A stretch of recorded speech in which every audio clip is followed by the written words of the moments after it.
Hai guys, assalamualaikum warahmatullahi wabarakatuh. Hari ini kita mau ngasih makan ikan teman-teman.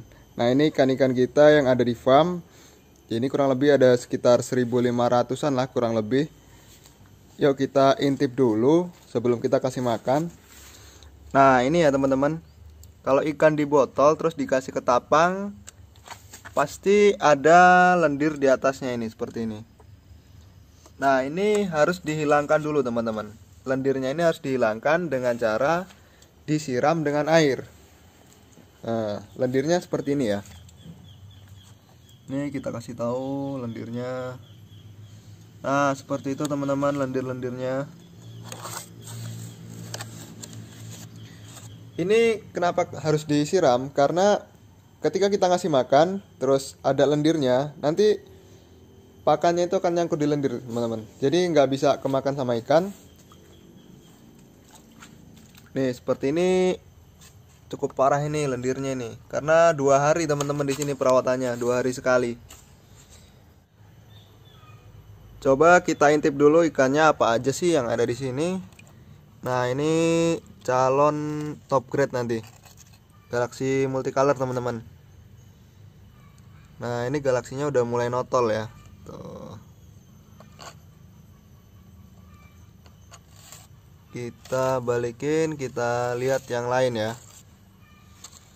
Kita coba intip yang sini teman-teman. Nah ini ada red koi galaxy. Tuh, udah mulai notol teman-teman. Ini kurang lebih 4 bulan yang ini ya. Ini 4 bulanan. Kita balikin lagi. Nah sebelum ngasih makan, teman-teman seperti yang saya sebutkan tadi ya, harus disiram dulu dengan air. Nah teman-teman harus siapkan selang. Nah di sini saya pakai selang yang udah dipasang sama keran teman-teman. Tuh seperti ini. Jadi teman-teman kalau pengen mudah untuk perawatan ikan di luar ya, ini selangnya dipasang keran, kemudian disambung, terus dikunci sama ini nih. Ini bisa teman-teman dapetin di toko bangunan ya. Di toko bangunan itu harganya sekitar 3 ribuan kalau di tempat saya. Beda wilayah ya beda harga pastinya. Ini cukup mudah pemasangannya teman-teman. Ini tinggal dimasukin terus di kencengin bautnya aja ini. Nah ini seperti ini. Oke, terus pakan yang saya gunakan itu adalah ini teman-teman, pakan butiran. Nah ini cukup murah, pakannya cukup murah teman-teman. Ini biasanya untuk anakan lele. Nah kita mulai aja yuk ngasih makannya. Pertama kita siram dulu teman-teman.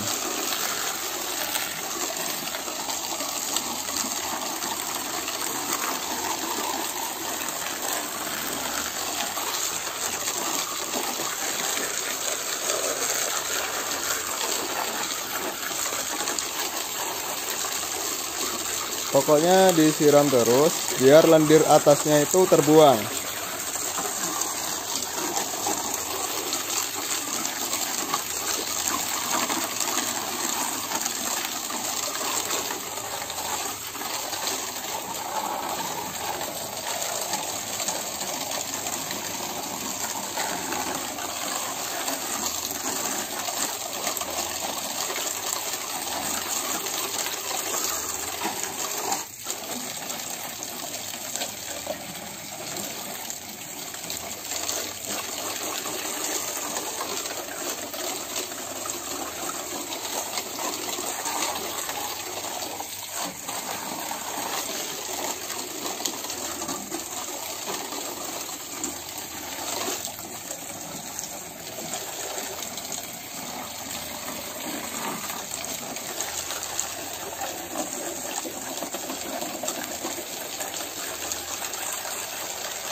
Oke, kita matikan karena udah selesai teman-teman.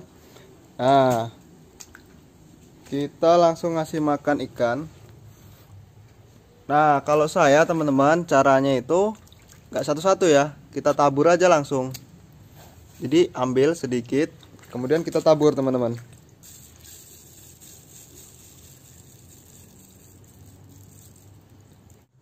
Mungkin ada teman-teman yang berpikir, Bang, itu pakannya banyak yang terbuang. Ya bener, ada yang terbuang, tapi nggak banyak teman-teman. Kenapa saya bilang nggak banyak? Karena di sini kerapatan botolnya itu diatur sangat rapat. Jadi meskipun dia terbuang, itu cuma di sela-sela botol itu. Jadi kita waktu menaburnya itu usahakan pas di area botolnya, jangan sampai keluar di garis luar. Jadi kalau keluar dari garis itu ya pakannya banyak kebuang nantinya gitu. Nah, menurut saya ini cara memberi pakan yang cukup efektif teman-teman. Kenapa cukup efektif? Karena ini membutuhkan waktu yang cukup singkat. Jadi setelah kita ngasih makan, kita bisa melakukan kegiatan yang lain. Mungkin teman-teman ada yang melakukannya dengan cara lain, ya saya hargai karena masing-masing breeder punya cara sendiri-sendiri untuk merawat ikannya. Kalau di farm saya ini memberi pakannya 2 hari sekali teman-teman. Pertimbangan saya kenapa tidak dilakukan tiap hari, karena seperti ini teman-teman, saya jelaskan. Nah, kita memberi pakan pelet ini pasti ada yang tersisa nantinya. Jadi hari itu tidak habis pakannya. Nah, pelet yang bulat ini bisa bertahan sampai 2 hari teman-teman.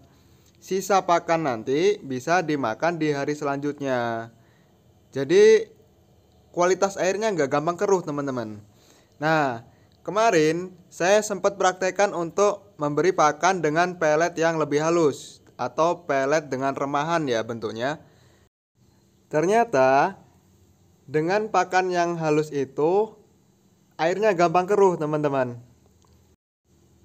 Setelah saya amati, ternyata pakan remahan itu tidak bisa bertahan lebih dari sehari di dalam air teman-teman. Makanya dia jadi amoniak dan airnya keruh. Nah, belajar dari situ saya beralih ke pelet butiran dan alhamdulillah hasilnya ya cukup lumayan teman-teman. Kita bisa menghemat tenaga karena ngasih makannya cuma 2 hari sekali sekarang. Nah, untuk teman-teman yang pengen menggunakan sistem di farm saya, ya monggo silahkan. Tapi kalau punya pendapat lain atau tidak sependapat, tolong sampaikan di kolom komentar dengan bijak dan sopan.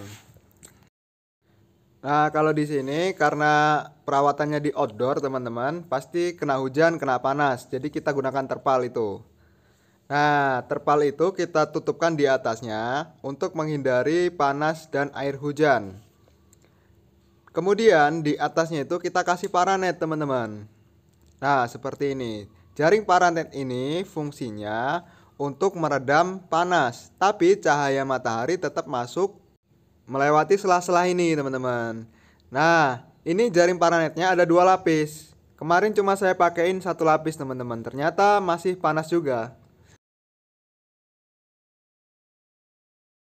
Kemudian jarak antara paranet dan juga botol itu jangan terlalu rendah teman-teman. Nanti panasnya masih mengenai botol tersebut. Terima kasih teman-teman sudah menonton video ini dan jangan lupa ikutin terus channel ini karena kita akan update tiap hari. Sampai jumpa di video selanjutnya. Wassalamualaikum warahmatullahi wabarakatuh.